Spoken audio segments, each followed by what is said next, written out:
चलो देखो, हम लोग जो पढ़ रहे थे यही परफेक्ट कॉन्टिन्यूअस पढ़ रहे थे, है ना। वर्ब बेस्ड क्वेश्चन बताया था कि भाई जब V1 ING आ ही नहीं सकता तो जितने वर्ब्स उस लिस्ट में थे जो हमने कॉन्टिन्यूअस टेंस में पढ़े थे इसमें भी नहीं आ सकता, तो क्या करें, वहां पे हमने सिंपल बना दिया था, इनडेफिनिट बनाया था, यहां पे हम परफेक्ट बनाएंगे।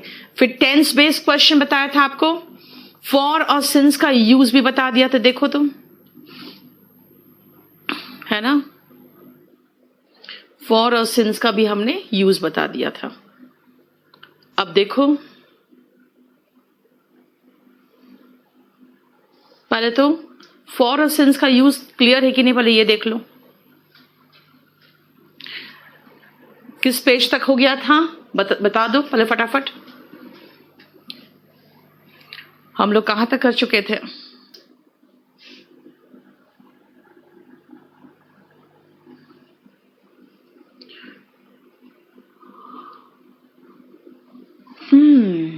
सबको गुड इवनिंग, नमस्ते। अरे ये काम की बात बताओ जल्दी जल्दी फटाफट, चलिए जल्दी जल्दी बता दो।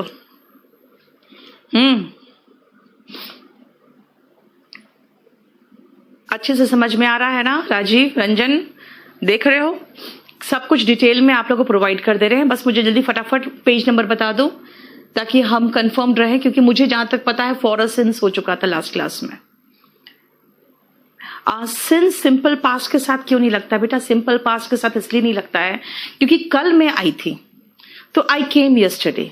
अब कल से लेकर आज तक की तो बात ही नहीं हो रही है ना। कल से बेटा लीगल वर्ड तो बाद में कराए हैं ना, 105 तक हो गया था। यस, वही तो मैं पूछ रही हूँ, बस वो कैब में लीगल वर्ड कराया था बच्चा, ये आ जाओ अब, बस खत्म था। जानते हो मैं थोड़ा सा कंफ्यूज थी। चलो आ जाओ, लॉन्ग सिंस की बात कर ले। लॉन्ग सिंस क्या है देखो ध्यान से, लॉन्ग सिंस का मतलब होता है, ये एक तो पहले एडवर्ब है, और हम कहते हैं सिंस अ लॉन्ग टाइम पढ़ा है ma'am, since a long time. बेटा सिंस अ लॉन्ग टाइम तो ठीक है, लेकिन लॉन्ग सिंस भी एक वर्ड है, और ये लॉन्ग सिंस का मतलब होता है, दो मीनिंग है, एक तो लॉन्ग एगो है और दूसरा है काफी समय से, for a long time.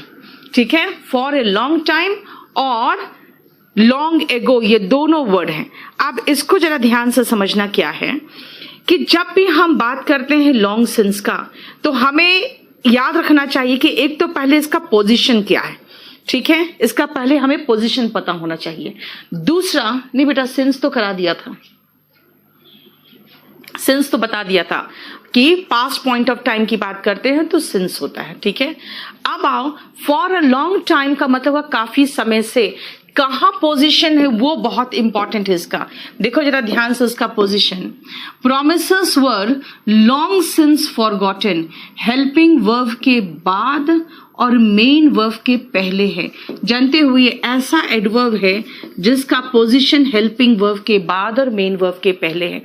Long ago, देखो यही तो बोल रहा है कि प्रोमिसेस बहुत पहले भुला दिए गए।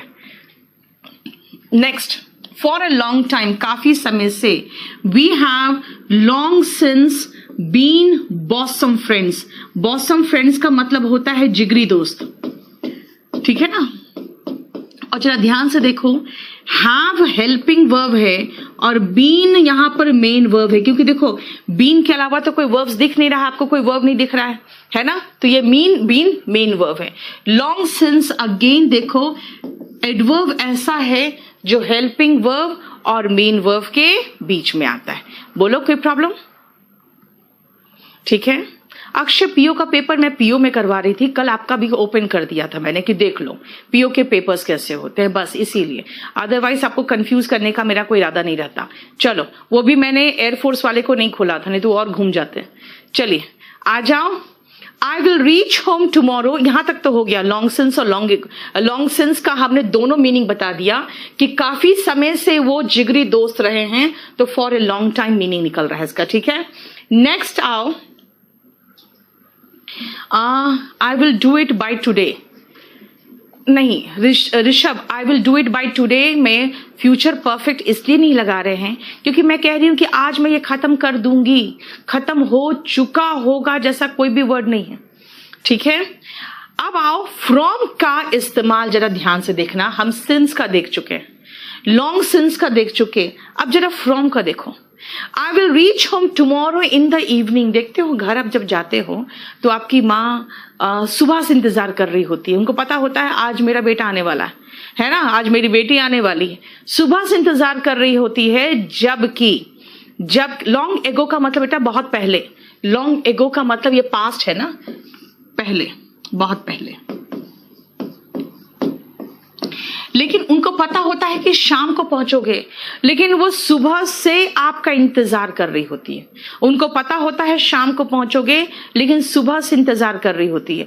लेकिन आज का दिन है, कल मैं जाने वाली हूं, कल शाम को पहुंचने वाली हूं, लेकिन मैं क्या कहूंगी कि कल शाम को मैं घर पहुंचूंगी। I will reach home tomorrow in the evening. लेकिन मेरी माँ कल सुबह से ही मेरा इंतजार कर रही होगी। देखो सिंस मैंने कहा था पीछे की बात करते हैं, सिंस का मैंने कहा था पीछे की बात करते हैं, यहां तो आगे की बात कर रहे हैं ना, कल सुबह से बात कर रहे हैं ना, तो फ्रॉम आएगा ना। देखो ध्यान से, I will reach home tomorrow in the evening but my mother will have been plus V1 ING for me from morning. Since morning नहीं है, क्योंकि मैंने क्या कहा, सिंस से आपको एहसास होना चाहिए पास्ट का, तो फिर फ्यूचर का से तो फ्रॉम लगेगा, ठीक है ना, क्लियर। सिंस का मतलब हो गया से। अगर मैं कहूं कल मैं आई तो आई केम यस्टरडे, अब कल से मैं आई नहीं ना बोल सकती हूं, इसलिए सिंस का इस्तेमाल सिंपल पास्ट में इसलिए नहीं होता है ऋषभ, ठीक है। और लॉन्ग सिंस का दो मीनिंग है, ये दोनों मीनिंग मैंने एक्सप्लेन कर दिया। कई बार लोग कहते हैं मैम सिंस लॉन्ग टाइम कहते हैं, भाई सिंस लॉन्ग टाइम नहीं कहते, सिंस अ लॉन्ग टाइम कहते हैं, वो अलग है। सिंस अ लॉन्ग टाइम का मतलब ये बना ही नहीं कुछ, फॉर ए लॉन्ग टाइम होता है, लेकिन यहां पे लॉन्ग सिंस होता है, क्योंकि कई लोग पढ़ लेते हैं ma'am since a long time, या अ लॉन्ग टाइम पीरियड है तो फॉर अ लॉन्ग टाइम होगा ना। यहां पे लॉन्ग सिंस है, लॉन्ग सिंस एडवर्ब है जिसका दो मीनिंग है। फ्रॉम क्या है भाई, हमें पता है कि पास्ट के लिए सिंस आता है, तो फ्यूचर के लिए क्या आएगा, तो फ्रॉम आएगा। क्या फ्रॉम हम पास्ट के लिए लगा सकते हैं, मैंने कहा प्रीवियस क्वेश्चन पेपर में दिखा है, हो जाता है। कई बार सिंस की जगह पे फ्रॉम चल जाता है, दैट डजंट मैटर कि नहीं लगा सकते हो। लॉन्ग सिंस का मैंने मीनिंग बता दिया बेटा, क्या बताया, दो मीनिंग बताया, लॉन्ग एगो और फॉर ए लॉन्ग टाइम, ये दो मीनिंग बताया। अब चलो कुछ क्वेश्चंस देख लो। फॉर और सिंस का ही क्वेश्चन होगा ऑफ कोर्स, तो देखो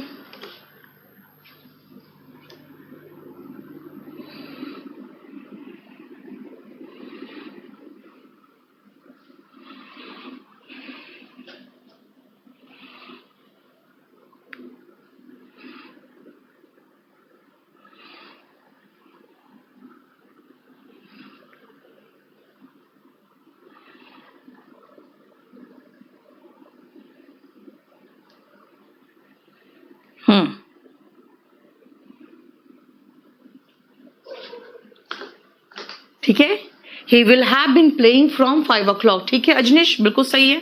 अब देखो यहां पर जरा ध्यान से, our new neighbours had been living in Arizona 10 years। अवधि है बेटा, अवधि है, पीरियड ऑफ टाइम के साथ फॉर आता है ना। I have been studying since 4 o'clock by 4 hours। 4 o'clock नहीं है, 4 hours है, तो यहां पे for आएगा क्योंकि अवधि के साथ for आता है।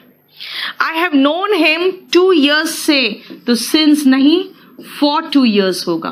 देखो ध्यान से, टेंस का एक क्वेश्चन मिस नहीं होगा आपसे, अगर आप कहीं से भी कर लोगे तो, अनलेस एंड अनटिल आप सब्जेक्ट वर्ब एग्रीमेंट में ना पहुंच जाओ, ठीक है ना। क्या हुआ बेटा, लॉग लिखा हुआ है, एक सेकंड देखने तो मुझे। उफ,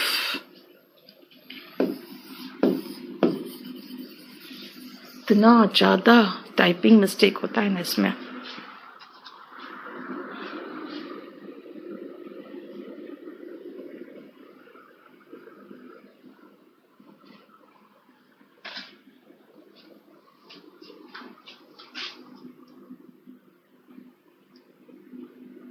आपको सही होके मिल जाएगा नेक्स्ट क्लास में। I have been working in this organization for 3 years होगा. I have been waiting for you for 2 hours होगा. क्यों?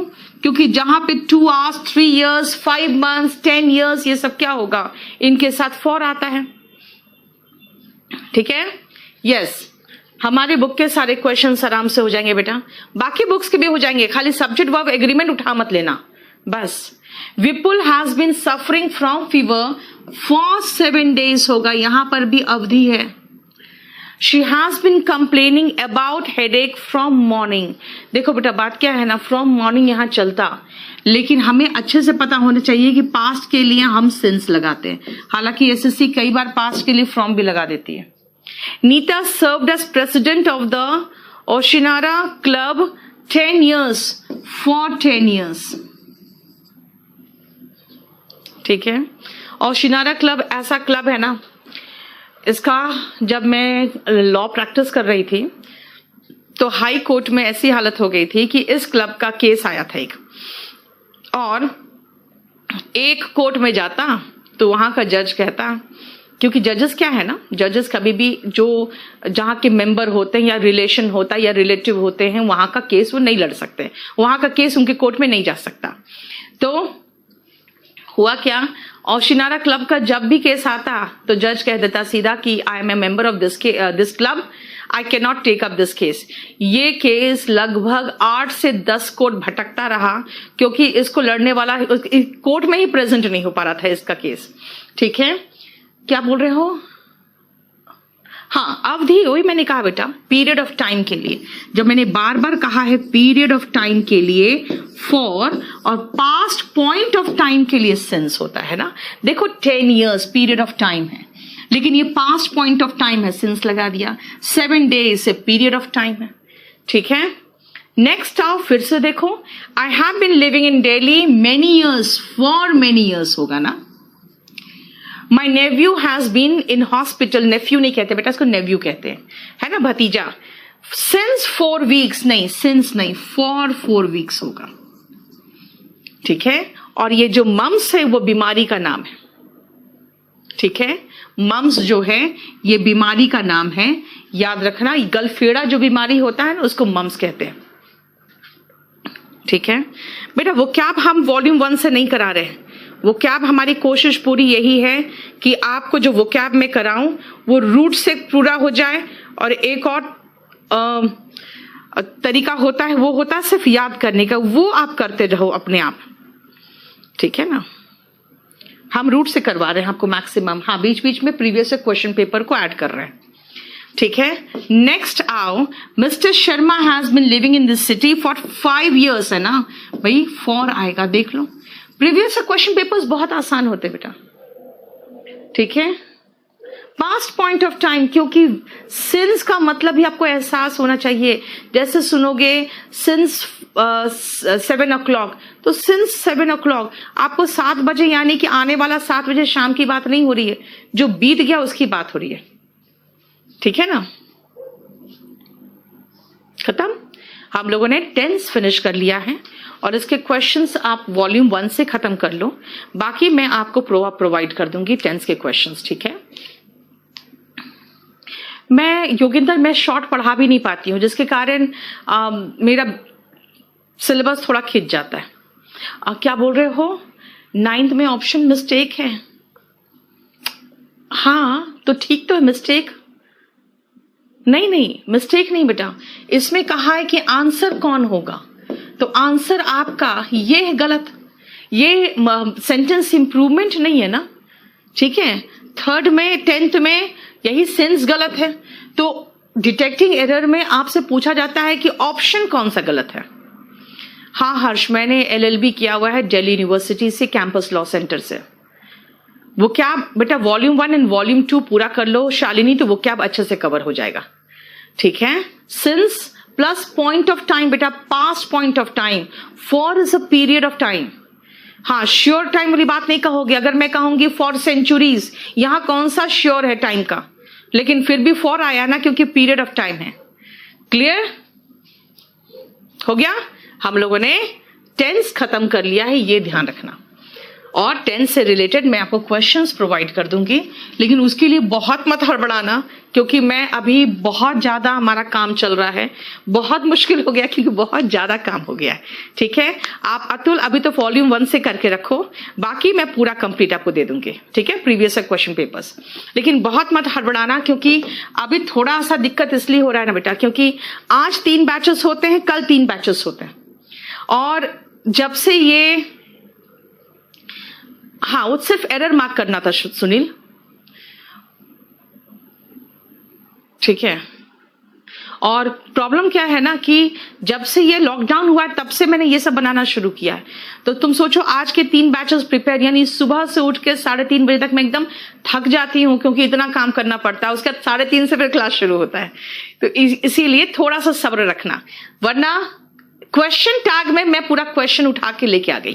क्वेश्चन टैग में कोई प्रॉब्लम नहीं होगा, इसका सारा क्वेश्चन ऑलरेडी मैंने बना दिया है। ठीक है, इसके असेंबल कर दिया है। चलो अब सुनो ध्यान से।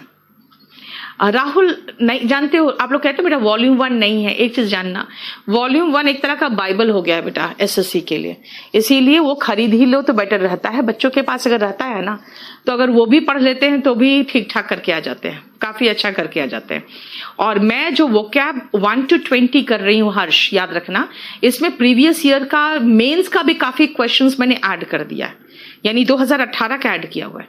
लेकिन सब नहीं हो पाएगा ना, ये तो ध्यान रखो, सब थोड़ी हो पाएगा, क्योंकि वोकैब के मामले में कोई भी आपको कंफर्मेशन नहीं देगा। हाँ, ये जो है इसका मैं कंफर्मेशन दे सकती हूं कि ग्रामर कहीं नहीं छूटेगा।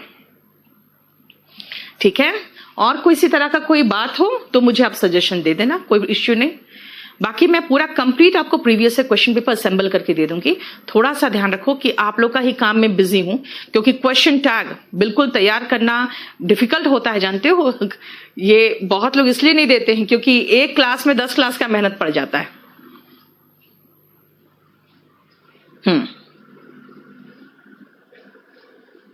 चलो ध्यान से सुनो।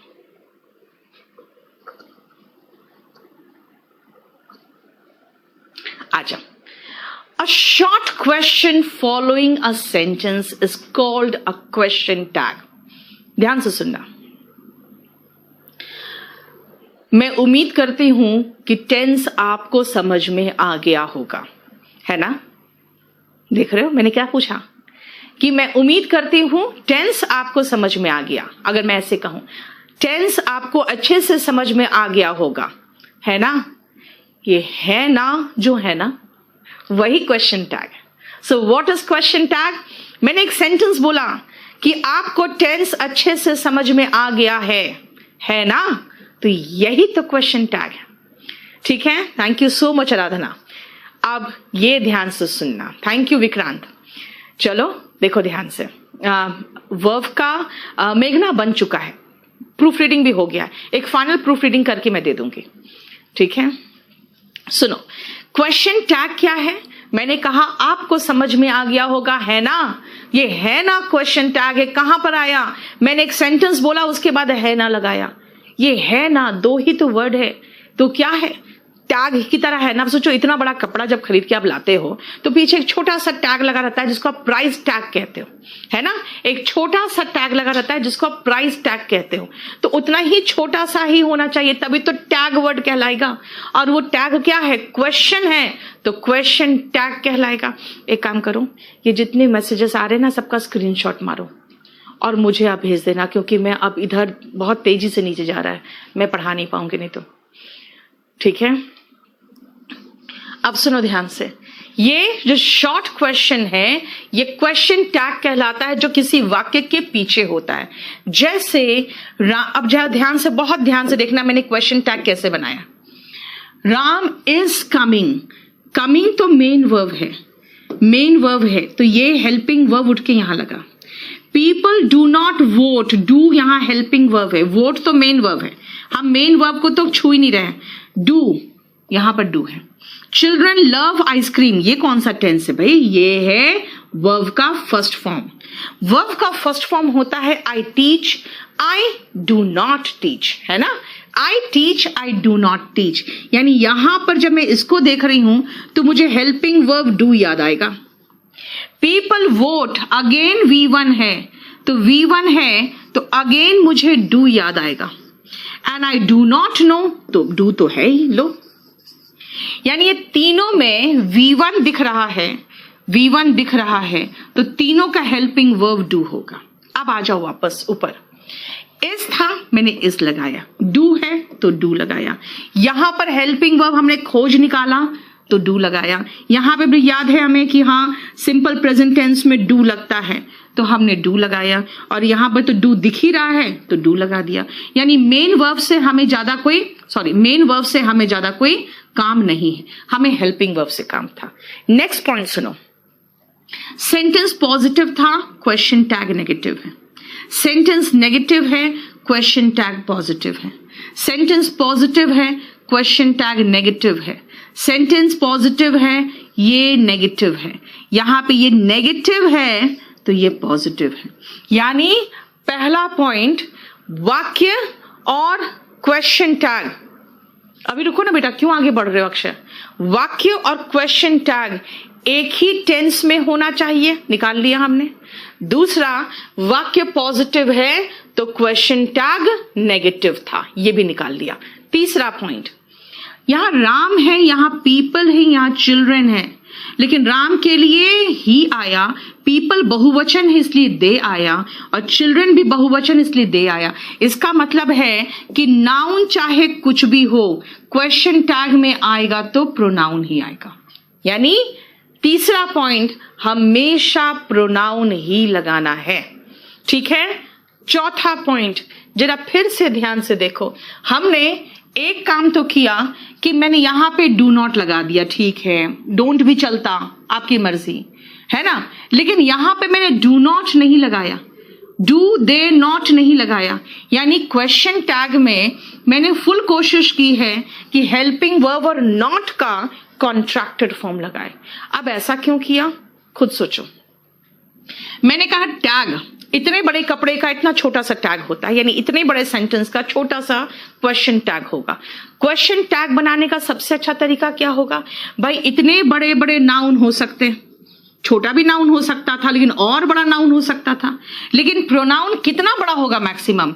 ही, शी, इट, आई, दे, यही तो होगा, यू, और क्या होगा? यानी मैक्सिमम बड़ा मेरा पास प्रोनाउन कितना है? इतना है। इसीलिए सबसे सेफ क्या है?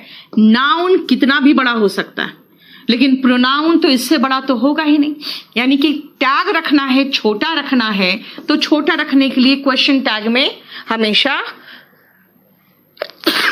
प्रोनाउन ही लगाओ, है ना। दूसरा पॉइंट, डोंट छोटा है कि डू दे नॉट छोटा है। डोंट दे छोटा है कि डू दे नॉट छोटा है। बोलोगे डोंट दे छोटा है, यानी अगर हमें टैग रखना है तो हमें हेल्पिंग वर्ब और नॉट का कॉन्ट्रैक्टेड फॉर्म लगाएंगे तो सबसे ज्यादा अच्छा होगा, है ना। चलो देखो, जो पढ़ाया अभी आपको वही है। देखो,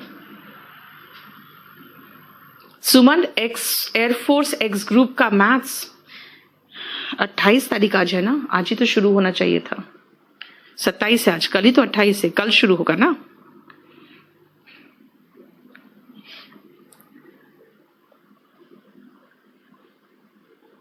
ठीक है, सबका नीचे हिंदी में भी मीनिंग लिखा हुआ है, देख लो।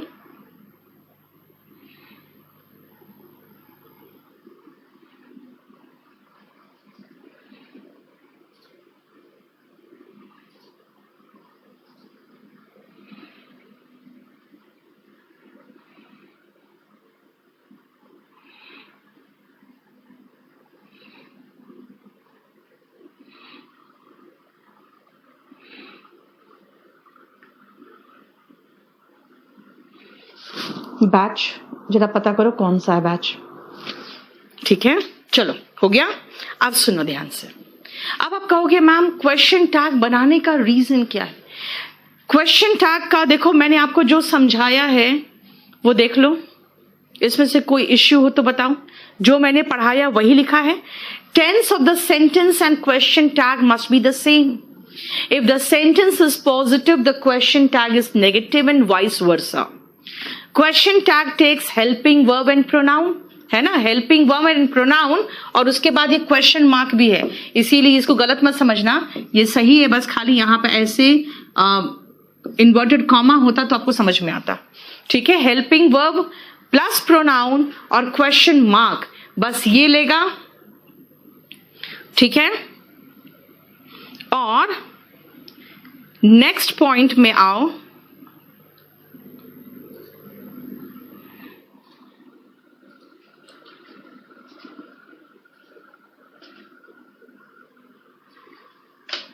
नेगेटिव क्वेश्चन टैग में हम कॉन्ट्रैक्टेड फॉर्म यूज करते हैं हेल्पिंग वर्ब और नॉट का। ठीक है, क्लियर। अब क्वेश्चन टैग इस्तेमाल क्यों करते हैं, हमें एम्फसाइज करना पड़ता है कि कभी कभी, जैसे मान लो मैं ऐसे कहूं तुम आ रहे हो, नहीं, इसका मतलब क्या भाई, मैं नहीं बोल के एम्फसाइज कर रही हूं, आगे आगे, आगे अगला क्या कहेगा, हाँ हाँ मैं आ रहा हूं। जब तक मैं ये नहीं या है ना नहीं पूछूंगी ना, अगला मुझे जवाब नहीं देगा। इसका मतलब क्या है कि ये क्वेश्चन टैग एक तरह से खुद को खाली जोर देने के लिए कि भाई मैं जो बोल रही हूं होने वाला है कि नहीं, तुम इस बार जरूर पास कर जाओगे, है ना, तब कहोगे हाँ हाँ इस बार हो जाएगा। तो इसका मतलब है कि जब आप अगले से एक सेंटेंस बोलते हो और जब क्वेश्चन टैग लगा देते हो ना, तो अगले को जवाब देने पर आप मजबूर कर देते हो। ठीक है, चलो नेक्स्ट पेज में 1 मिनट टाइम दो, फिर मैं समझाऊंगी।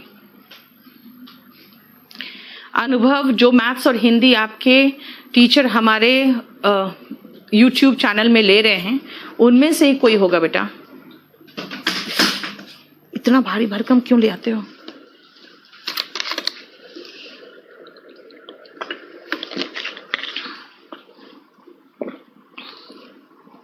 ठीक है, देखो नेक्स्ट आओ। आई एम फाइन, आरंट आई, ये क्या है, सुनो ध्यान से, ये मैंने टेंस में भी बताया था आपको। एम नॉट का कोई कॉन्ट्रैक्टेड फॉर्म नहीं है, लेकिन एम नॉट का कॉन्ट्रैक्टेड फॉर्म एरेंट हो सकता है बशर्ते सब्जेक्ट के पहले ये आ जाए। और देखो क्वेश्चन टैग में तो हम जानते ही हैं कि सब्जेक्ट के पहले ही हेल्पिंग वर्ब आएगा, है ना, इसीलिए बिल्कुल सही है। आई एम फाइन एरेंट आई। जरा देखो ध्यान से, she can do well, can का नेगेटिव कैन नॉट होता है, जिसका शॉर्ट फॉर्म कांट होता है। कुछ लोग कई बार हम देखते लिख देते हो आप लोग कांट, भाई ये कांट नहीं है, ये गलत स्पेलिंग है। ठीक है, इसका मतलब हो गया कि कैन नॉट का शॉर्ट फॉर्म कांट है। People will vote, will not का short form won't. We shall overcome, हम इससे पार कर लेंगे, यानी कि इस परेशानी से हम उबर लेंगे, तो उबर जाएंगे, वी शैल, शैल नॉट का शॉर्ट फॉर्म शांट। बेटा यही तो 4 है जो आपको दिक्कत करेगा, यही 4 है जो आपको दिक्कत करेगा, बाकी का तो झंझट ही नहीं है। सब में नॉट का एन एपोस्ट्रोफी टी हो जाता है और वो हेल्पिंग वर्ब के साथ चिपक जाता है, बस कुछ है ही नहीं बाकी में। बाकी में कहीं पर भी कोई प्रॉब्लम नहीं है। Must n apostrophe t, should n apostrophe t, सब में यही होता जाएगा, कहीं पर कोई झंझट नहीं है। सिर्फ कहां झंझट है, बस यही एरेंट, कांट, वोंट और शांट, जहां पे कुछ अलग बन रहा है, बाकी में तो कोई प्रॉब्लम ही नहीं है। इसीलिए एरेंट आएगा तभी जब इन्वर्जन हो। इसीलिए आप कहोगे मैम ऐसे लिख दे, आई एरेंट कमिंग, कभी नहीं हो सकता। क्यों? सब्जेक्ट के बाद एम नॉट जो है ना, वो एरेंट नहीं बन सकता, सब्जेक्ट के पहले बन सकता है। क्यों? क्योंकि ये इन्वर्जन है, यानी कि उल्टा हो गया। ठीक है, यहां पर ये चलेगा। बोलो कोई इश्यू यहां पे? देखो तो इस पेज में कोई प्रॉब्लम?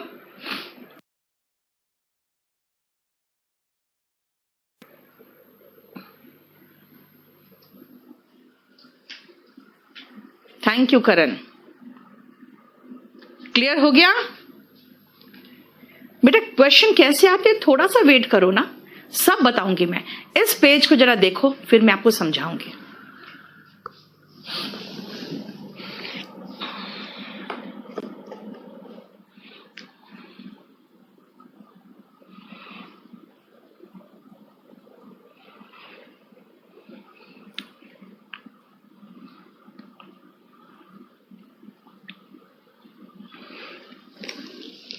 अब बताओ मैं कैसे पढ़ाऊँ, क्या पढ़ाऊँ, हमको नहीं समझ में आ रहा बेटा, क्योंकि इसमें इतना डिटेल में पढ़ाने के बाद एक ने मेल कर दिया है। ये मेरे लिए जानते हो, मेरे लिए बहुत एम्बैरेसिंग सिचुएशन हो जाता है। केडी लाइव को मेल किया गया है, सुनो सर मैम को बताओ, बातों से लगता है हम सबको थोड़ा बहुत पढ़ाकर बैच को खत्म कर देगी। सर प्लीज मैम को सब कुछ कवर करने बोलिए, हम सब सारे क्लास डिटेल में पढ़ना चाहते हैं और कुछ लोगों की वजह से जल्दी जल्दी करना अच्छा साइन नहीं है। सो प्लीज मैम को जितना टाइम लेना है ले और अच्छे से चीजों को पढ़ाए जिससे हम सबको परेशानी ना हो। अब बताओ अब मैं क्या करूं। और ये गया है टारगेट बैच जो है 2 जो अभी शुरू हुआ है उससे गया, बताओ।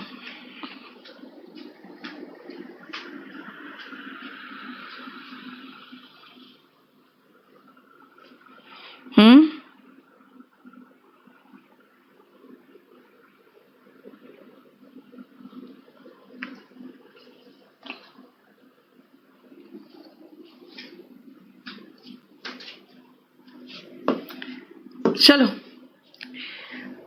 अब आओ, सबसे पहले ये क्या मतलब है और ये क्या बात है।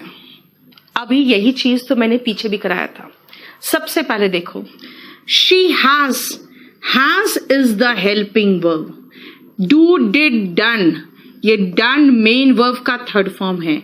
तो मेरे पास हेल्पिंग वर्ब निकल गया हैज, तो मैंने हैजंट बना दिया और ये तो प्रोनाउन पहले से था शी लगा दिया। ये तो कोई प्रॉब्लम ही नहीं, ठीक है। मुझे वही नहीं समझ में आ रहा है कि आप लोग अपने मर्जी से सोच लेते हो। और मैं तो बस एक ही चैलेंज थ्रो करती हूँ ना बेटा, ऑनलाइन में कितने टीचर्स इंग्लिश के, आप नाम दो मैं बता दूं उसका पूरा इतिहास। अब इससे क्या स्लो होगा हमको नहीं समझ में आता, इससे क्या डिटेल होगा मुझे नहीं समझ में आता है। और ये करने के बाद अगर क्वेश्चन कहीं फंस रहा है तो आप मुझे बता दो कि हाँ प्रॉब्लम है मैम, आप पढ़ा रहे हो लेकिन फंस जा रहा है, क्वेश्चन नहीं हो रहा है, इसका मतलब कहीं आपने गलती या थोड़ा कम पढ़ा दिया। आप बताओगे तब ना, ठीक है। और ये मेल कहां कर देता है केडी लाइव में, अब बताइए। ये देखो हेल्पिंग वर्ब है हैज और डन है मेन वर्ब। ये हैज का देखो हैजंट हुआ, बस मुझे तो कोई इश्यू ही नहीं इसमें, है ना।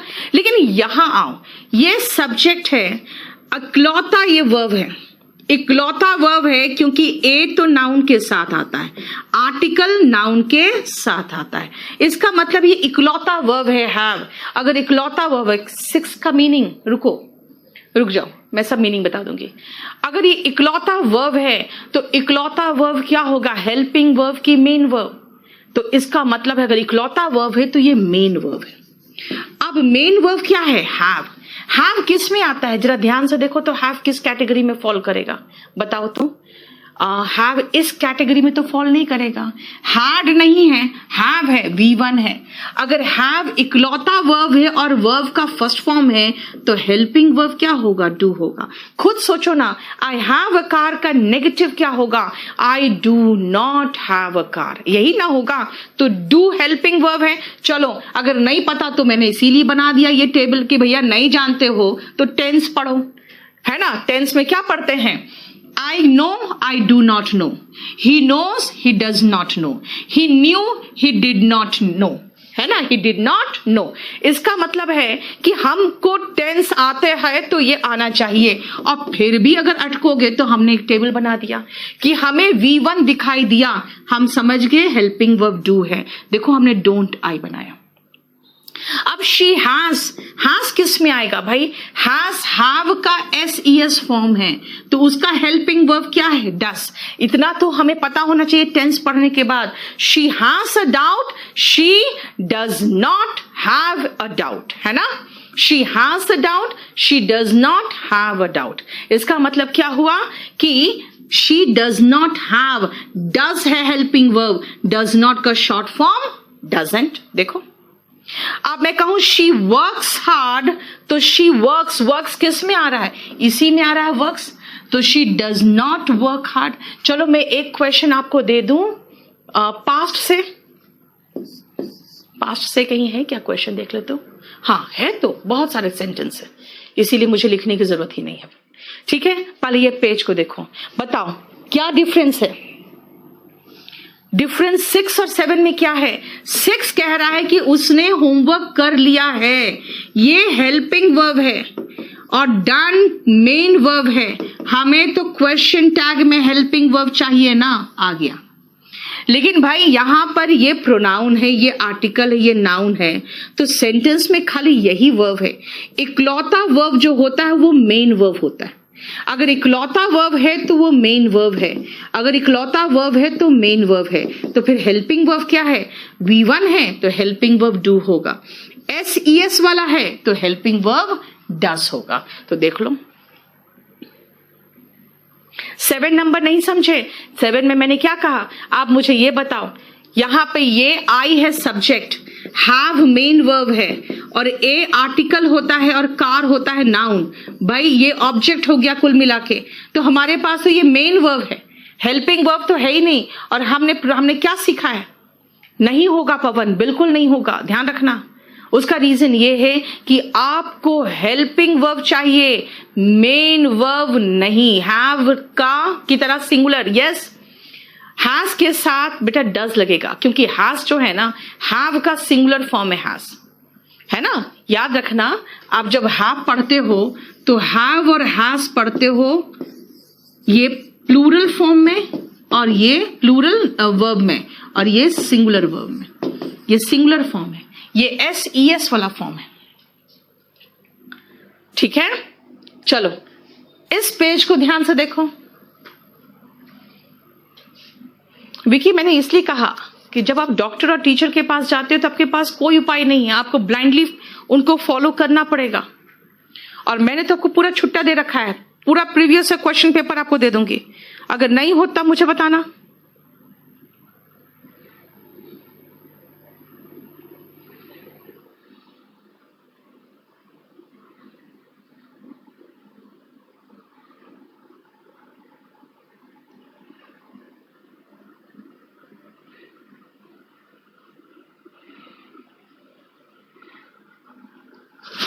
आप मुझे ये सब चीजें एक बार है ना 9:30 के बाद रिमाइंड करना, मैं क्लास में हूं अभी। ठीक है, आप देखो ध्यान से नेक्स्ट पेज में। बेग्ड का मतलब भीख मांगना, सेकेंड फॉर्म। उसने दया की, भीख मांगी, वर्ब का सेकेंड फॉर्म। याद करो, वर्ब का सेकेंड फॉर्म मैंने दिखाया था, जहां V2 दिखे वहां पे डिड निकाल लेना। डिड आ गया, ठीक है। पॉजिटिव था, नेगेटिव हो गया, ही है तो ही रहा, बस हो गया। आई न्यू का मतलब वर्ब का सेकेंड फॉर्म। अगर सेकेंड फॉर्म है तो मुझे याद है डिड आना चाहिए।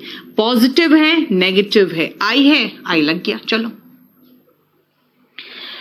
बच्चे कंफ्यूज करते हैं सक्सीड टाइप के वर्ड में, क्योंकि कुछ लोग सोचते हैं ना ईडी लगा है तो ये पास्ट टेंस है। बेटा ईडी लगा है तो पास्ट टेंस नहीं है। सक्सीड, सक्सीडेड, सक्सीडेड, ऐसे बफरिंग क्यों हो रहा देखो तो। सक्सीड, सक्सीडेड, सक्सीडेड, है ना। यानी कि ये सक्सीड वर्ब का फर्स्ट फॉर्म है, यानी जहां भी वर्ब का V1 होता है हमें डू चाहिए। देखो याद करो, V1 है तो डू चाहिए, बस सीधा डू लगा दो। पॉजिटिव था तो नेगेटिव बना दिया। आई एम अ टीचर, आपको पता है एम नॉट का कॉन्ट्रैक्टेड फॉर्म एरेंट आ सकता है क्वेश्चन टैग में, क्योंकि यहां पे इन्वर्जन फॉर्म में, बिल्कुल सही है। शी वॉज, भाई वॉज, इसके अलावा तो कोई वर्ब ही नहीं है। तो मैं सोचती हूं क्यों ना मैं नेगेटिव बना के खोजती हूं हेल्पिंग वर्ब क्या है। She was a teacher, negative बना she was not a teacher. कोई नया वर्ड तो मुझे मिला ही नहीं। इसका मतलब है कि हम एक चीज सोच सकते हैं इसमें कि अगर ये जो एम है ये वॉज है, अगर मेन वर्ब हो या हेल्पिंग वर्ब हो, कुछ भी हो, वही फॉर्म रिपीट होता है। देखो ना, we are happy, we are not happy, तो आर नॉट का short form aren't. We are planning, we are not planning, aren't we. अब मैं आपको एक और आसान तरीका सिखाऊं, एक और आसान तरीका, वापस चलो, एक और आसान तरीका सुनना। पॉजिटिव है ना, तो उसका नेगेटिव कर दो। यस, एम मेन वर्ब भी है बेटा। पॉजिटिव है ना, तो उसका नेगेटिव करके आपको हेल्पिंग वर्ब मिल जाएगा। ध्यान से सुनना बेटा, बार बार एक ही क्वेश्चन रिपीट मत करो, मैं सब करा रही हूं, पहले मुझे खत्म करने दो। शी, देखो ध्यान से सुनना, शी हैज डन, तो नेगेटिव होगा she has not done. Has not का शॉर्ट फॉर्म है hasn't she. I have a car, negative बनेगा I do not have a car. I do not have a car, do not उठाया don't I. She has a doubt, negative कैसे बनेगा? She does not have a doubt. She does not have a doubt, does not उठाया doesn't बना दिया। She works hard, negative कैसे बनेगा इसका? She does not work hard, does not का उठाया डजंट बना दिया। इसका मतलब है कि आप उस सेंटेंस को पॉजिटिव को नेगेटिव बनाओगे ना, तो अपने आप आपको क्वेश्चन टैग का कॉन्ट्रैक्टेड फॉर्म मिलना शुरू हो जाएगा। जैसे ही बेग्ड फॉर मर्सी, तो नेगेटिव क्या बनेगा? He did not beg for mercy. He did not beg, आपको पॉजिटिव नेगेटिव इंट्रोगेटिव फॉर्म अच्छे से आना चाहिए टेंस का, तभी होगा। आई न्यू हिम, इसका कैसे बनेगा? Negative I did not know him. हमें नो से मतलब ही नहीं है, मेन वर्ब से मुझे मतलब नहीं है। डिड नॉट का डिडंट हो गया। You succeed, you do not succeed in your motive. Do not succeed, हमें मेन वर्ब से मतलब नहीं है, do not का कॉन्ट्रैक्टेड फॉर्म don't हो गया। यानी आपको जो टेंस पढ़ाया था ना बेटा, जो टेंस पढ़ाया था ना, आपको उसका ध्यान रखना पड़ेगा। आपको उसका ध्यान रखना पड़ेगा जो हमने टेंस में आपको पढ़ाया था। क्या? I go, I do not go, do I go, वही था। डोंट आई हो गया। I went, I did not go, didn't I. I saw him, I did not see, didn't I. ऐसे ही कर करके आपको निकालना पड़ेगा। I am a teacher, I am not a teacher, I am not a teacher, aren't I. She was well, she was not unwell, wasn't she? We are happy, we are not happy, aren't we? We are planning, we are not planning, aren't we? लो, सबका positive negative किया, negative positive किया, बस। Succeed मतलब सफल होना। Mercy का मतलब होता है दया, उसने दया की भीख मांगी। मीनिंग इन हिंदी, पहला है उसने दया की भीख मांगी, क्या नहीं मांगी? मैं उसे अच्छे से जानती थी, क्या नहीं जानती थी? तुम हमेशा अपने मकसद में कामयाब हो जाते हो, क्या नहीं होते हो? मैं टीचर हूं, क्या नहीं हूं? वो अनवेल था, उसकी तबीयत ठीक नहीं थी, क्या थी? अरे हाँ ठीक है, she was unwell, wasn't she, इसका मतलब क्या अनवेल नहीं थी? We are happy, aren't we, हम लोग खुश हैं, क्या खुश नहीं है? और हम लोग प्लान कर रहे हैं, क्या नहीं कर रहे हैं? देख लो। 14 में डिडंट क्यों नहीं आया? बेटा मैंने आपको एक ही चीज सिखाया कि आपका पॉजिटिव सेंटेंस है ना, उसका नेगेटिव बना लो। शी वॉज अनवेल का नेगेटिव क्या होगा? शी डिडंट अनवेल थोड़ी होगा बेटा, शी वॉज नॉट अनवेल होगा ना, है ना। आई वेंट का होगा आई डिड नॉट गो। ये जो बी का फॉर्म है ना, ये बी का फॉर्म हमेशा वैसे ही रह जाता है। इसीलिए अगर आप चाहो तो यहां पर एक चीज और लगा सकते हो इस पेज में।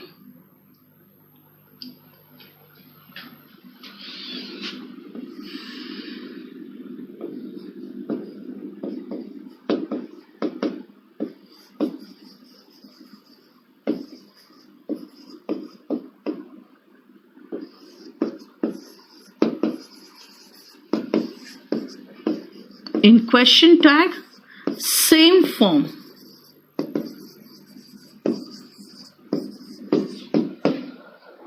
क्वेश्चन टैग में हमारे पास सेम फॉर्म ऑफ बी होगा। अगर आपका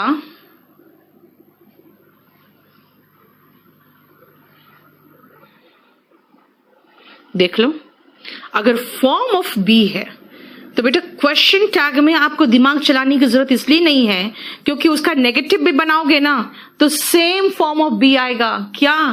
I am fine, I am not fine, तो आई एम नॉट का क्या हो गया? एरेंट हो गया। She was well, she was not well, तो वॉज नॉट का वॉजंट हो गया। ठीक है, क्लियर?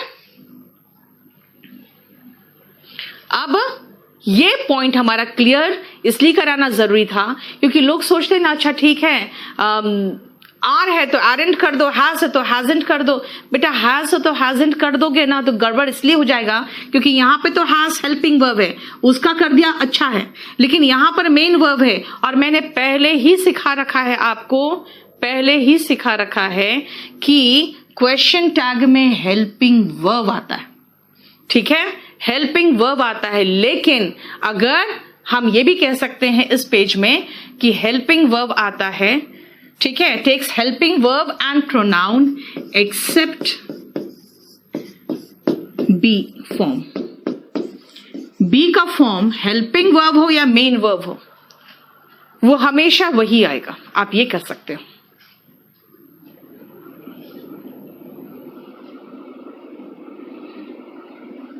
क्लियर? क्योंकि आपको कंफ्यूजन हुआ है इसीलिए फिर मैं वापस आके इसको करेक्ट कर रही हूं, अदरवाइज करेक्शन कुछ नहीं था ये, ठीक है, आपको कंफ्यूजन हुआ है इसीलिए, ठीक है, कंफ्यूजन है। क्यों बेटा, क्या कंफ्यूजन है? कोई कंफ्यूजन वाला सवाल ही नहीं उठता है। पहले में हैजंट इसीलिए है क्योंकि यहां पे ये हेल्पिंग वर्ब है, यहां पर भाई ये मेन वर्ब है। मैं कहूंगी इसका नेगेटिव बनाऊं, आपको टेंस पढ़ा चुकी हूं मैं। आई हैव अ कार का नेगेटिव क्या होगा? I have not a car थोड़ी बोलोगे, कहोगे आई do not have a car. क्यों? द रीजन इज हम लोग सिंपल प्रेजेंट टेंस में पढ़े हैं, positive subject plus V1, negative do not plus verb का फर्स्ट फॉर्म और question does plus do plus subject plus V1, यानी डू नॉट यहां हेल्पिंग वर्ब निकल रहा है और नॉट निकल रहा है, उसका कॉन्ट्रैक्टेड फॉर्म है, ठीक है। सक्सेस सफलता होता है, वो नाउन है, हम सक्सीड की बात कर रहे थे। चलिए अब नेक्स्ट जरा 1 मिनट के लिए पेज देखो।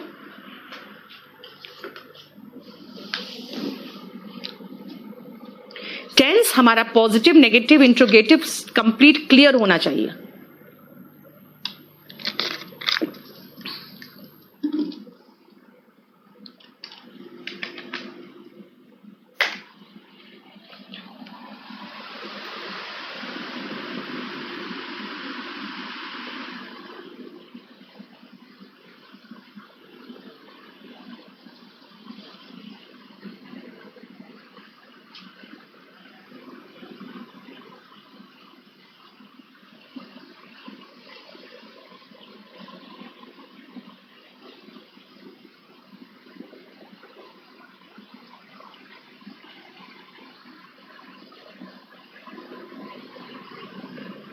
हो गया? आप देखो ध्यान से सुनो, मैंने 1 मिनट इसलिए टाइम दिया कि पहले इसको आप समझो क्या बोलना चाह रही हूं मैं। भाई रेयरली कभी कभार, स्केर्सली कभी कभार, बेयरली अरे वही मतलब मुश्किल से ही, हार्डली मुश्किल से, सेल्डम कभी कभार, कभी नहीं, नीदर नॉर भी हो सकता था, नन, नॉट, नो, ये सब जो भी आपको नेगेटिव वर्ड दिखाई दे, कौन कौन है? Neither nor, not, never, no, hardly, scarcely, barely, seldom, rarely. हो गया? ये सारे शब्द जो है नकारात्मक है, ठीक है, ये सारे शब्द नकारात्मक है। नकारात्मक मतलब भाई नकारात्मक इन द सेंस ऐसे नहीं कि जैसे मैं कहूंगी आपका एटीट्यूड है ना नकारात्मक है, वो एटीट्यूड अलग वर्ड है। नेगेटिव वर्ड का मीनिंग इसमें नॉट समाया हुआ है, नॉट दिखाई दे या ना दे उसमें नॉट समाया हुआ है। अगर इसमें नॉट समाया हुआ है तो ये वाक्य को क्या बना देगा? नेगेटिव बना देगा। तो क्वेश्चन टैग क्या होगा? पॉजिटिव होगा। वाक्य इनके प्रेजेंस से क्या हो गया? नेगेटिव हो गया, तो क्वेश्चन टैग पॉजिटिव होगा। क्लियर? यानी कि अगर आपको शब्द में दिख रहा है, क्या मैं कह रही हूं कि मैं मुश्किल से ही वहां कभी जाती हूं, तो क्या पूछूंगी? जाती हूं। 1 सेकंड रुकना बेटा, जरा बंद करना एक बार। क्या हुआ?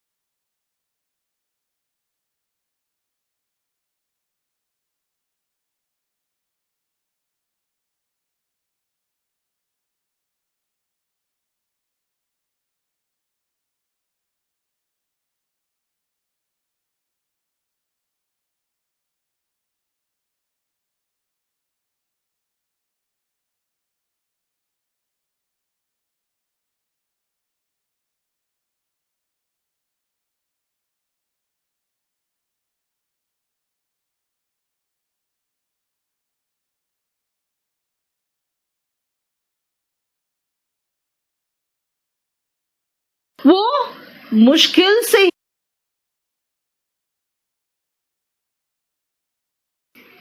देखो ध्यान से, मैं मुश्किल से वहां जाती हूं तो पूछोगे ना क्या मैं जाती हूं, है ना?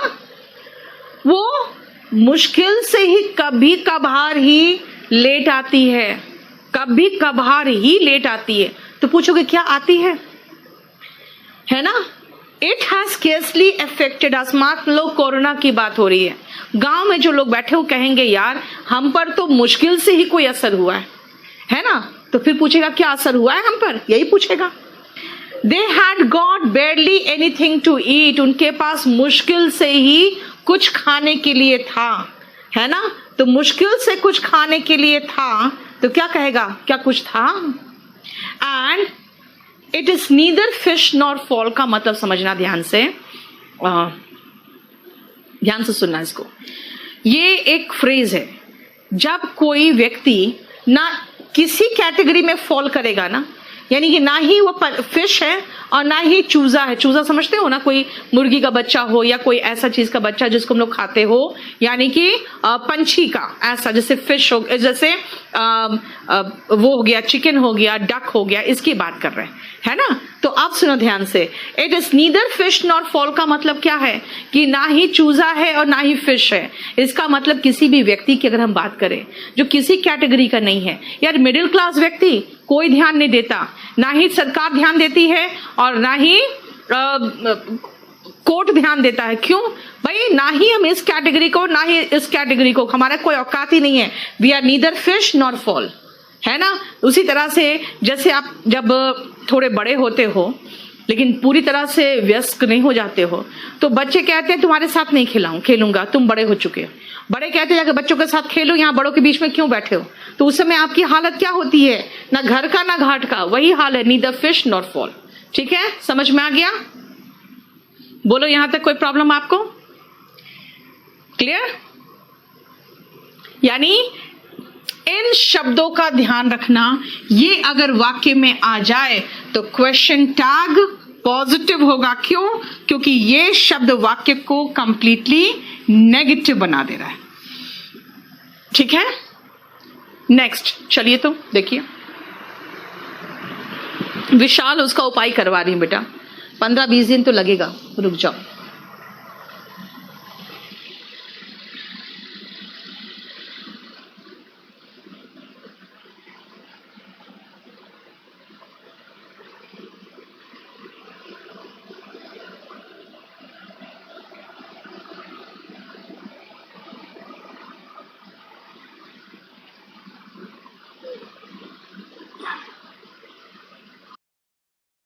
कि मैम डिसलाइक भी तो नेगेटिव वर्ड है, मिसअंडरस्टूड भी तो नेगेटिव है, इल ट्रीट देखो नेगेटिव है, डिनाई भी तो नेगेटिव है, फॉरबिड तो नेगेटिव है। बेटा ये ध्यान से समझना, मैंने कहा हार्डली, बेयरली, सेल्डम, रेयरली, जैसे आपने शाहना एक एग्जाम्पल दिया है, he seldom comes to my house, इसका मतलब है मुश्किल से ही कभी मेरे घर आता है। फिर क्या पूछोगे अपने फादर से, बताओ आता है, यही पूछोगे ना, वो मुश्किल से ही हमारे घर आता है, he seldom comes here। तो फिर पूछोगे डज ही, आप यही कहोगे ना डज ही। आप ध्यान से सुनना, डिसलाइक वर्ड जो है ये नेगेटिव वर्ड नहीं है। क्यों भाई? हर किसी का एंटोनिम तुम नेगेटिव बना दोगे तब तो सारा पंगा ही हो जाएगा। आपको जिस शब्दों में नॉट है अंदर समाया हुआ, कहोगे मैम इसमें भी तो डिसलाइक में भी नॉट लाइक है, नहीं, ऐसे कंडीशन में तो सबका सारे एंटोनिम में नॉट हो जाएगा, है ना? यानी कि अगर हेट होगा तो कहोगे नॉट लव, ऐसा नहीं होता। आपको सिर्फ इन्हीं शब्दों को नेगेटिव मानना पड़ेगा, ज्यादा से ज्यादा नॉर लगा सकते हो और, लेकिन इसमें आपको याद रखना पड़ेगा ये सब वर्ड्स जो है जैसे बाकी वर्ड्स होते हैं, बाकी वर्ब्स होते हैं, उसी तरह का ये वर्ब है।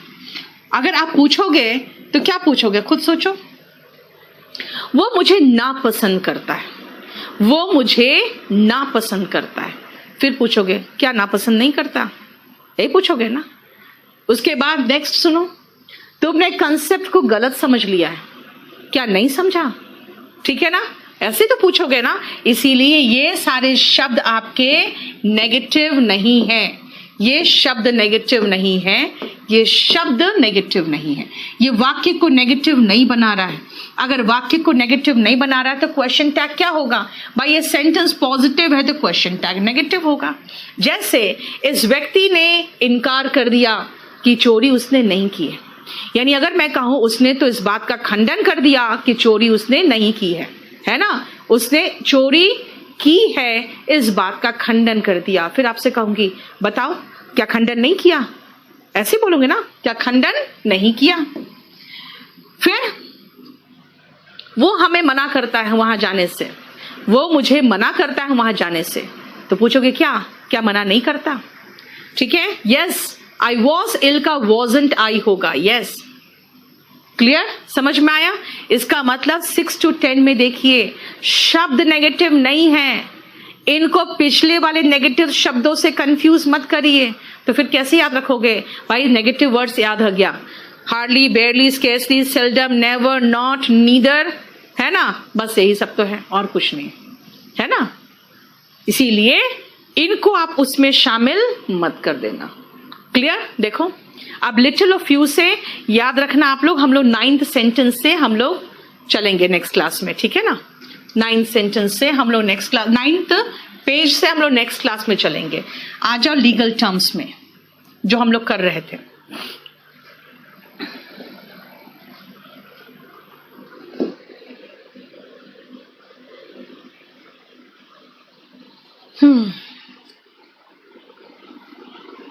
कहां तक किया था लीगल टर्म्स में? देखो तो करो बेटा, हम लोग इसमें कहां तक कर चुके थे? बताओ जल्दी फटाफट।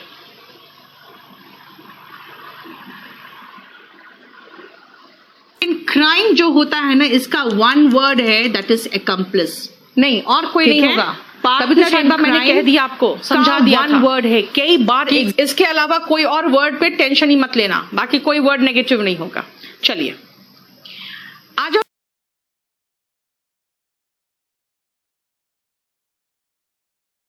एग्जाम में आए हैं वन वर्ड सब्स्टिट्यूशन में, partner in crime that is accomplice, ठीक है। अब आओ, गैंग क्या है? गैंग जानते हो, ग्रुप ऑफ रॉबर्स को भी गैंग कहते हैं, और ग्रुप ऑफ लेबरर्स यानी कि जो लेबर का काम करते हैं ना, उनके ग्रुप को भी गैंग कहते हैं। बताओ, he denied having stolen my watch, didn't he? ये होगा बेटा।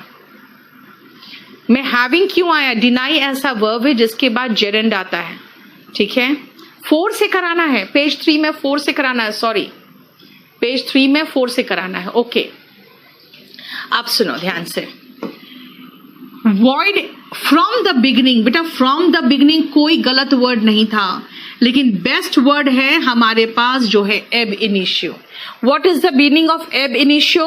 सेम मीनिंग है फ्रॉम द बिगनिंग। इनिशियो में आपको वर्ड दिख रहा होगा इनिशियल, इनिशियो में आपको वर्ड दिख रहा है इनिशियल।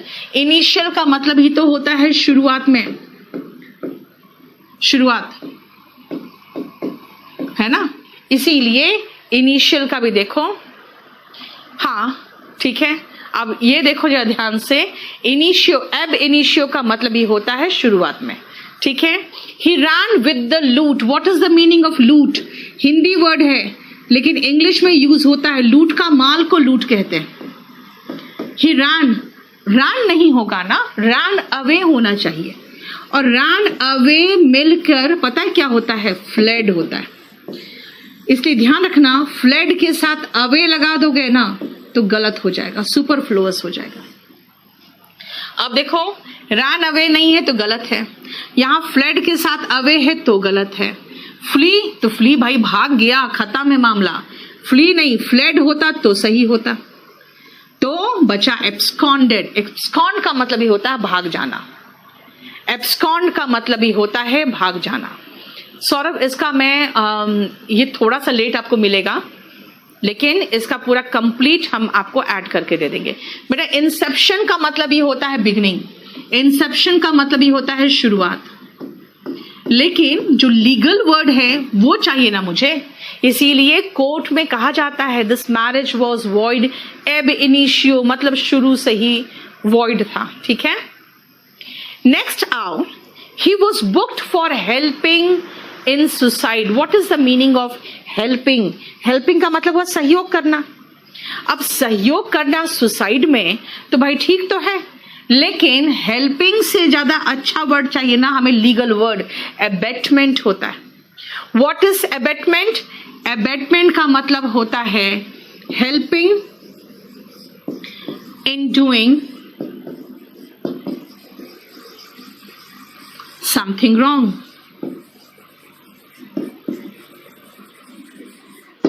कुछ गलत जो होता है ना वो हेल्पिंग होता है, कुछ गलत करने में। जैसे अभी कई लोग कह रहे हैं कि भाई सुशांत ने तो खुद ही सुसाइड किया है, तो क्या प्रॉब्लम है ना? जब खुद मरा है तो कोई क्या कर सकता है? बेटा वो मर गया, लेकिन क्यों मरा, किन लोगों ने उसे मजबूर कर दिया? क्योंकि जानते हो दहेज के मामले में जब लड़की खुद सुसाइड कर लेती है, क्या हो गया? जब लड़की खुद सुसाइड कर लेती है तो भी ससुराल वाले सारे अंदर चले जाते हैं। क्यों? कि ऐसा क्या हुआ कि 24-25 साल तक उस लड़की ने कभी सुसाइड का सोचा नहीं, आप लोगों ने क्या मजबूर किया कि उसे सुसाइड करना पड़ गया। इसीलिए ऐसे केसेस में एबेटमेंट टू सुसाइड का केस बनता है। ठीक है, और यहां पर इन नहीं आएगा क्योंकि यहां हेल्पिंग के साथ तो इन आता है, एबेटमेंट टू सुसाइड हो जाता है। ठीक है, the misuse of power is the root cause of corruption. Misuse में कोई प्रॉब्लम नहीं था, लेकिन बेटर वर्ड है एब्यूज। क्यों? देखो जब आपके पास पावर आता है तो क्या करते हो आप? पावर का मिसयूज करके अगर आप ऊपरी कमाई करने लगते हो ना, इसका मतलब आपके पास जो पावर है उसका दुरुपयोग कर रहे हो। कहोगे मिसयूज भी तो वही है? नहीं, मिसयूज अलग चीज है। जैसे कि मान लो इलेक्ट्रिसिटी को हमने छोड़ दिया चलता हुआ, वो मिसयूज हो रहा है ना? आपके फादर ने आपको फ्रीडम दे दिया, आप दिन भर मोबाइल चला रहे हो, आप मिसयूज कर रहे हो वो फ्रीडम का और टाइम का। एब्यूज का मतलब होता है गलत इस्तेमाल करना, यानी उस टाइम पर तुम जाके कहीं डकैती करने जा रहे हो, that is abuse of freedom, है ना? तो एब्यूज का मतलब यहां पे हो गया कि जो भ्रष्टाचार का रूट कॉज है वो क्या है? Abuse of power. ठीक है, प्रियंकित का देखो क्या है यार, उसका हमेशा प्रॉब्लम रहता है कुछ ना कुछ, उसका या तो इश्यू आज सॉर्ट आउट करवाओ उससे बोल के। ठीक है, नेक्स्ट आओ, अब भेजो नहीं उसको, बोलो आज ही सॉर्ट आउट करके वो बताए क्या इश्यू है इसका, बात करके। नेक्स्ट पेज देखो, फिर मैं करा रही हूं।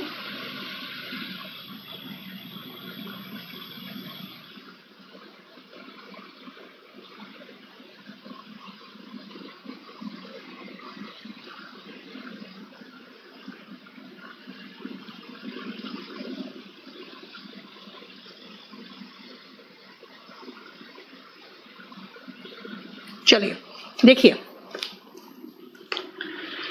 हिज पार्टनर इन क्राइम, याद रखना गुनाह का साथी के लिए एक्कम्प्लिस वर्ड होता है, और यही है जो वर्ड आपको वन वर्ड सब्स्टिट्यूशन में भी आता है। क्या हो गया 6 नंबर में? क्या प्रॉब्लम है यार? मैंने क्या कहा? एबेटमेंट, यानी कि कोई गलत काम में किसी को हेल्प करता है तो वो एबेटमेंट कहलाता है। ठीक है, सुसाइड में हेल्प किया यानी उसको इतना मजबूर कर दिया कि वो सुसाइड कर लिया, वो है एबेटमेंट टू सुसाइड का मामला बनता है। नेक्स्ट आओ, पार्टनर इन क्राइम, मैंने कहा वन वर्ड सब्स्टिट्यूशन में आता है, एक्कम्प्लिस हो गया। गिल्टी वॉज एक्विटेड, जब तक इन सब का वर्ड का मीनिंग पता नहीं रहेगा हमको तो मीनिंग समझ में नहीं आएगा। ध्यान से सुनना, आप जानते हो आप किसी के खिलाफ अगर कोर्ट में या पुलिस स्टेशन में एफआईआर दर्ज करा देते हो तो वो आरोपी बन जाता है। आरोपी बन गया। अब इस आरोपी का 2 चीज हो सकता है, या तो ये बरी होगा या ये दोषी साबित होगा। अगर वो बरी होगा तो वो एक्विट कहलाएगा, और अगर दोषी साबित होगा तो वो कन्विक्ट कहलाएगा। और कन्विक्ट नहीं तो गिल्टी, ये 2 शब्द है। गिल्टी नहीं तो कन्विक्ट, ये 2 शब्द है। समझ में आया? गिल्टी नहीं तो कन्विक्ट यानी दोषी, और एक्विट मतलब बरी। ठीक है, clear? Now see the sentence. Acquitted का तो मतलब हो गया बरी होना, तो बरी हो गया तो गिल्टी तो हो ही नहीं सकता है, आरोपी को बरी कर सकते हैं। देख लो, कन्विक्ट का मतलब तो दोषी साबित होना होता है, गिल्टी की जगह पे कन्विक्ट लगाओगे तो सिनोनिम हो जाएगा। क्लियर? बोलो।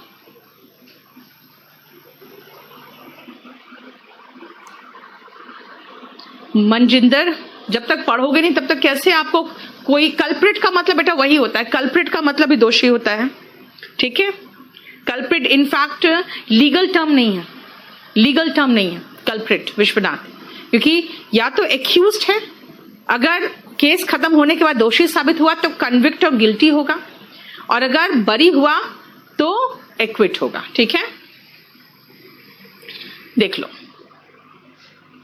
नेक्स्ट आओ, the case was given a date as the defence counsel was unwell. सुनो, कोर्ट गए, वकील नहीं आया, उनकी तबीयत ठीक नहीं है जी, एक डेट दे दीजिए। आज अगर 20 तारीख है, डेट दे दिया गया अगले महीने की 10 तारीख को, हो गया। इसका मतलब क्या हुआ? इसका मतलब है केस को पोस्टपोन कर दिया गया।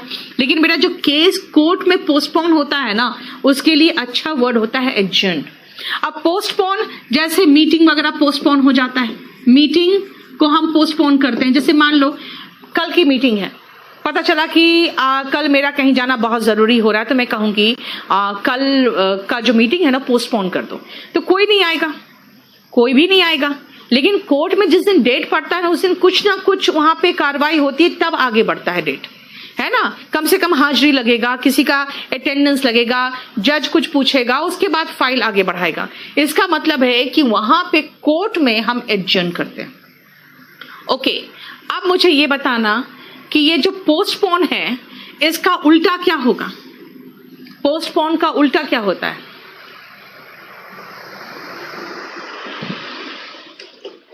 पोस्टपोन का उल्टा क्या होता है बताइए।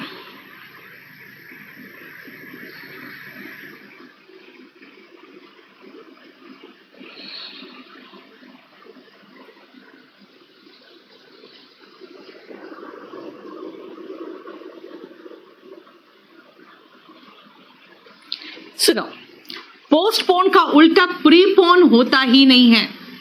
प्रीपोन जैसा कोई शब्द ही नहीं है। क्या कहा मैंने? प्रीपोन जैसा कोई शब्द ही नहीं है। बोलोगे नहीं, पोस्ट का उल्टा तुम लोग प्री पढ़ते हैं, है ना, कि प्री नेटल मतलब जन्म के पूर्व, पोस्ट नेटल मतलब जन्म पश्चात। ऐसा कुछ भी नहीं है यहाँ पे, याद रखना।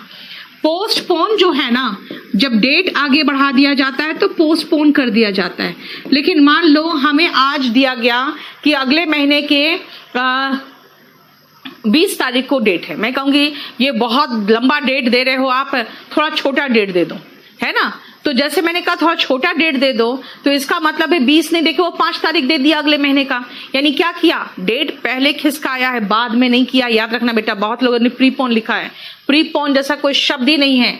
इसका मतलब उसका जो होगा एडवांस्ड नहीं तो एंटी डेट। एंटी में ANTE है, एंटी डेट। डेट मतलब समझते ही हो तारीख, और एंटी मतलब पहले। इसीलिए याद रखना एडवांस्ड यहां पे चलेगा, और ज्यादा से ज्यादा एंटी डेट का थर्ड फॉर्म कर दो एंटी डेटेड, ये कर सकते हो। ठीक है, प्रीपोन जैसा कोई शब्द ही नहीं है। कॉल ऑफ का मतलब बेटा होता है कैंसिल।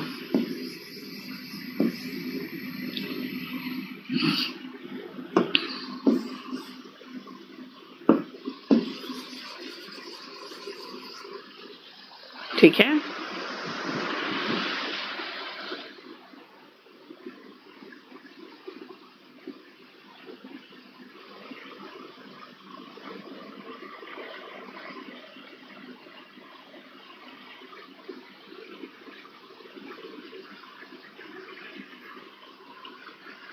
ठीक है।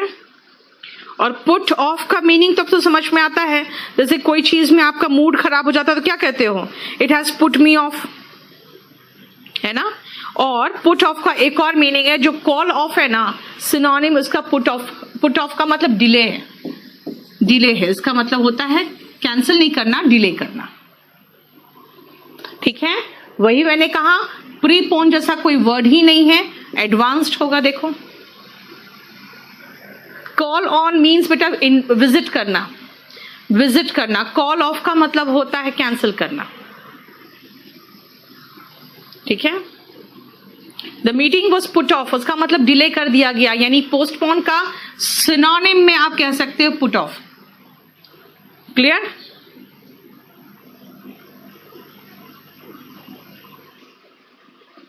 चलो इस पेज को देखो अब।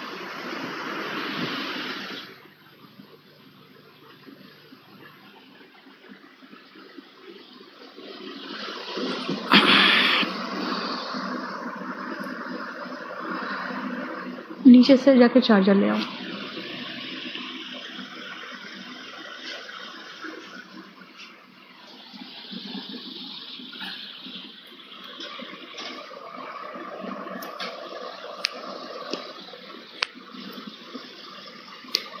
हो गया? देखो जरा ध्यान से, पहले समझना अच्छे से। क्या प्रीपोन आ गया 11th में? प्रीपोन हटा के तो एडवांस किया बेटा मैंने।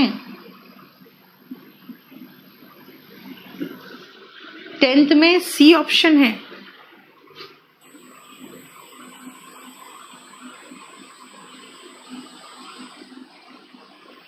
बेटा C option, okay I am sorry, आप ऑप्शन गलत दिया हुआ है। एक सेकेंड रुको।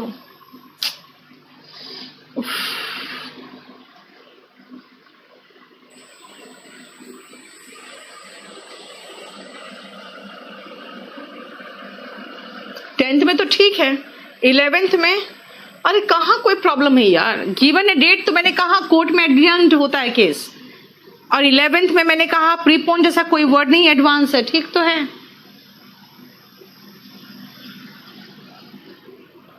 चलो ध्यान से सुनो। नेक्स्ट मैं आपको 2-3 वर्ड्स देती हूं, ध्यान से रखना याद।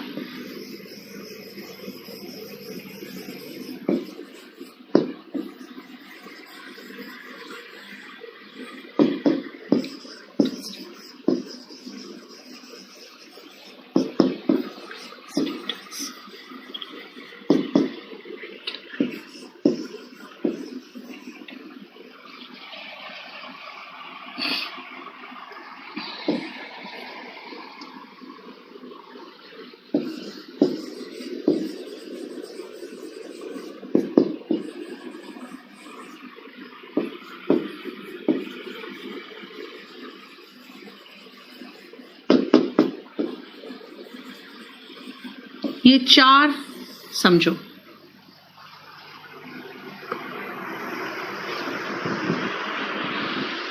देखो ध्यान से, शादी के बाद लड़कियां जो जाती है ना, वो अपने मैट्रिमोनियल होम में जाती है। इसीलिए मैट्रिमनी जो वर्ड है ना, वो शादी से संबंधित है। शादी के बाद आपके कुछ राइट्स होते हैं, जैसे महिलाओं का अधिकार होता है अपने हस्बैंड के प्रॉपर्टी पे, अपने हस्बैंड के इनकम पे, अपने हस्बैंड के साथ लाइफ जीने के। अगर मान लो हस्बैंड या वाइफ अपने मायके या कहीं और जाके बैठ जाके हमको साथ में रहना ही नहीं है, तो अगला व्यक्ति कॉन्जुगल राइट्स के लिए कोर्ट में केस कर सकता है। आप शादी क्यों किए हो?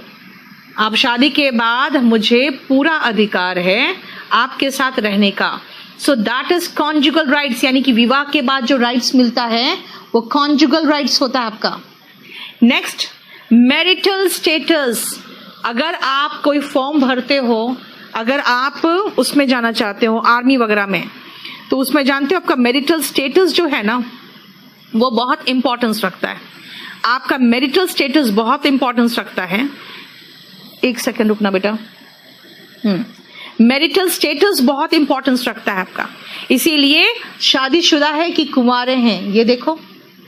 और मैरिटल लाइफ, जैसे मैंने कहा अगर कि मान लो उसकी marital life is at 6s and 7s, इसका मतलब अस्त व्यस्त हुआ पड़ा है। ठीक है सौरभ, हस्बैंड की इनकम पे नहीं। किसने कह दिया आपको? आपका इनकम का 3 भाग होगा।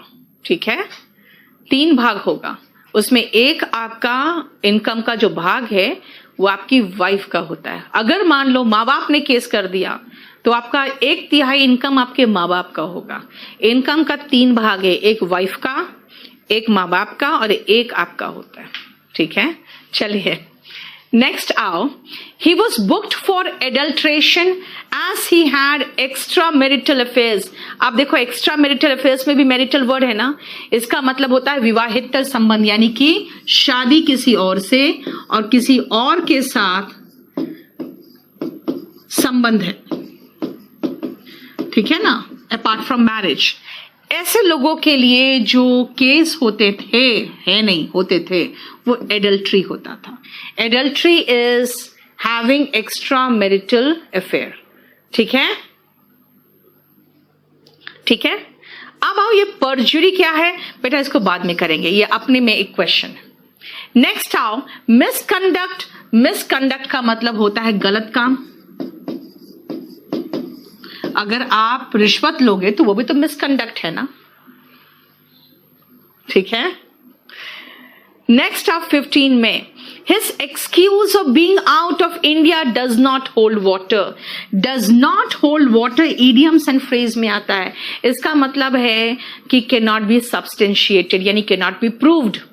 Does not hold water मतलब इसका कोई आधार ही नहीं है, यानी आधारहीन है। इसने एक्सक्यूज दिया है कि मैं इंडिया में था ही नहीं जब केस हुआ, जब ये कांड हुआ है तो, लेकिन ये जो इसका एक्सक्यूज है वो आधारहीन है।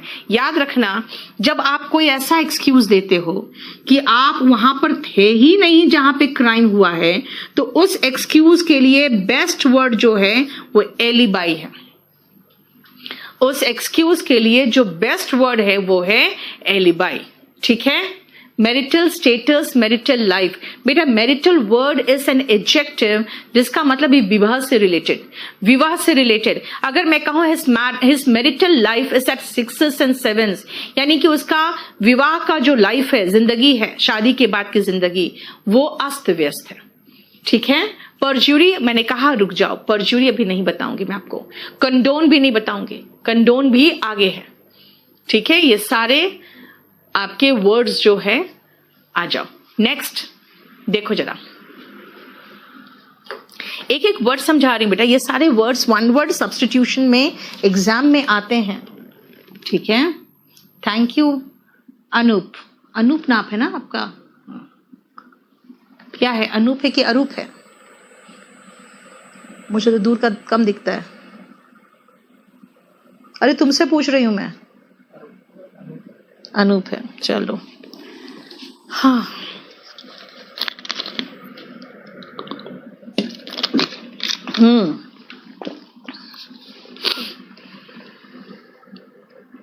तुम्हें खाना ना खाने जाना तो चले जाओ, मैं क्लास ले लूं तब तक।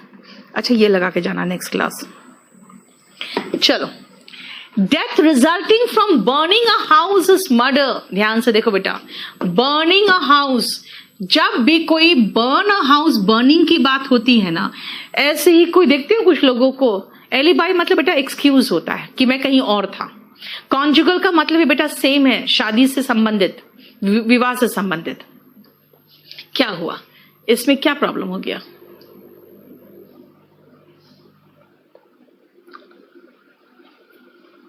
ठीक है, चलो नेक्स्ट सुनो।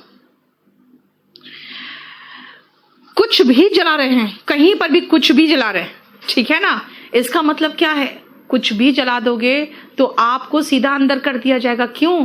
क्योंकि आप पर केस बनेगा आर्सन का। आर्सन का मतलब आगजनी, ठीक है ना, आर्सन का मतलब होता है आगजनी। लेकिन जानते हो ना, मिलिट्री में लोग जो आपके सोल्जर्स होते हैं वो एक जगह पर बिल्कुल सारा वेपन्स वगैरह रखा जाता है ना, तो वो आर्सेनल होता है। आर्सेनल का मतलब होता है आर्म्स एंड एम्यूनिशंस। ठीक है, यानी सारा जो जखीरा होता है ना हथियारों का, उसको कहते हैं आर्सेनल। ठीक है, और इंसाइटिंग बना है इनसाइड से, इसका मतलब होता है भड़काना। आप किसी को अगर भड़का रहे हो और वहां दंगा हो जाए तो आप पर इंसाइटिंग का केस बनेगा। ठीक है, You cannot have any alibi if there is concrete proof against you. वही तो अनुज, आपका तो सेंटेंस में ही मैं बना रही हूं सब.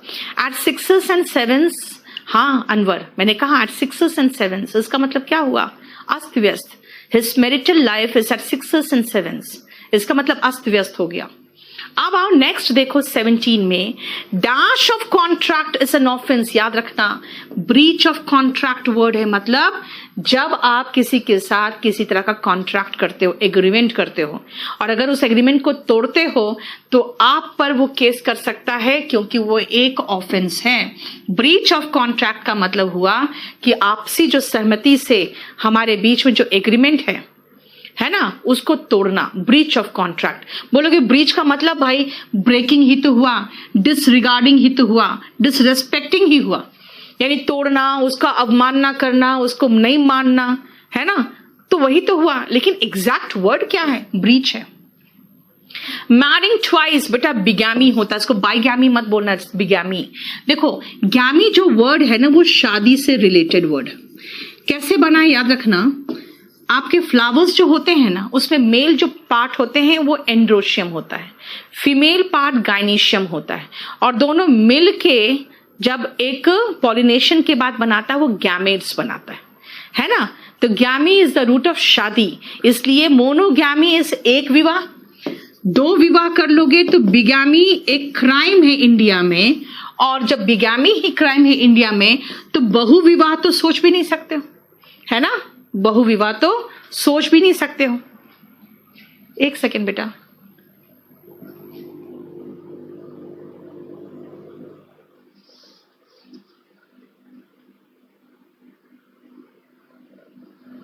Okay, thank you so much Anwar, आपने रिमाइंड किया मुझे.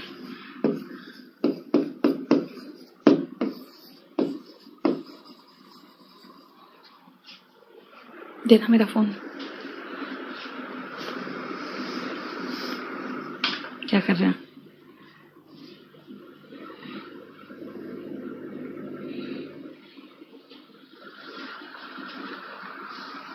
चलो,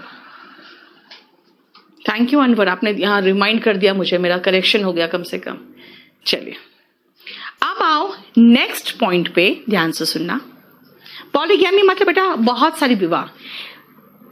मोनोगैमी एक शादी जो अलाउड है, बिगैमी 2 शादी अलाउड बिल्कुल नहीं है, एंड पॉलीगैमी इसका मतलब 2 से अधिक जितनी भी शादियां वो सारी पॉलीगैमी है. अब पूरा पहले राजा लोग हरम रखते थे, है ना, ढेर सारे अपनी बीवियों को रखते थे. नहीं, ठीक है, अब वो चीजें अलाउड नहीं है. अब आओ नेक्स्ट पॉइंट पे, और वो है a crime for which the police is empowered, उन्हें पूरा पावर प्राप्त होता है to arrest without a warrant.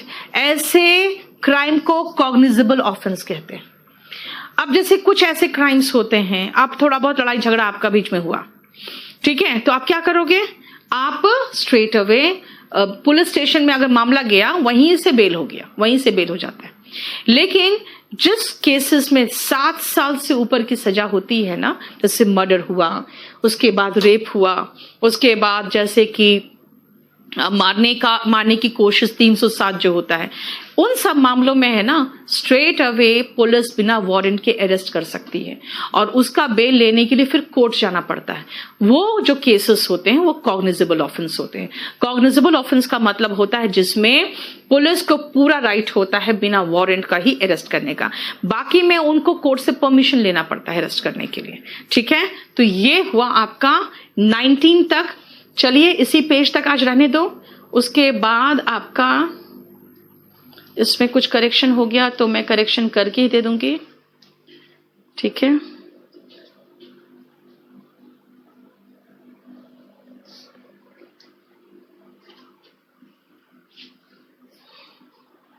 इसका सॉल्यूशन प्रॉपर नहीं है, इसको मुझे करना पड़ेगा. चलो बेटा आज इतना ही रहने दो.